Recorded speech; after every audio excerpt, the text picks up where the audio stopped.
অনেক ভাই আছে আমার মতন হতভাগা, যারা অনেক দিন যাবত থেকে কাজ করতেছেন কিন্তু তারা কিন্তু কোনো সফলতা পান নাই। প্রিয় ভাইরা, আজকে দুইটা কথাই বলতে চাই এই কারণে যে ভাই, যারাই বর্তমানে কাজ করতেছেন আপনাদের এই ফেসবুক প্ল্যাটফর্মে এই ফেসবুকটা নিয়ে একটু কাজ করেন, মনোযোগ দিয়ে কাজ করেন, স্থির দিয়ে, তাহলে কি আপনি সফলতা 100% হবেন ভাই।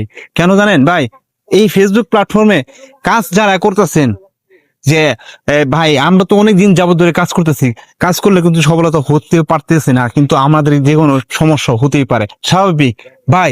একটা জিনিস কি, ফেসবুক প্ল্যাটফর্মের যে গাইডলাইন্স গুলো আছে এইগুলো মাইনা কাজ করেন, তাতে কি আপনার জন্য প্লাস পয়েন্ট।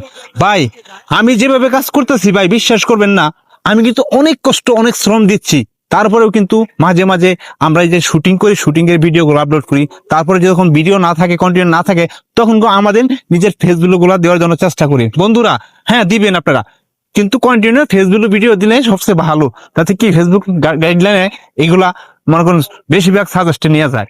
বন্ধুরা আপনারা আজকের পর থেকে চিন্তা ভাবনা করবেন যে নিজের ফেসবুক ভিডিও দিয়ে ভিডিও বানানোর জন্য চেষ্টা করবেন, কিন্তু অন্য জনের ভিডিও কখনো আপনারা আপনার পেজে আপলোড করবেন না। প্রিয় ভাইরা, যদি আপলোড করেন তাহলে আপনি ফেসবুক গাইডলাইন্স এর বাইরে যাবেন।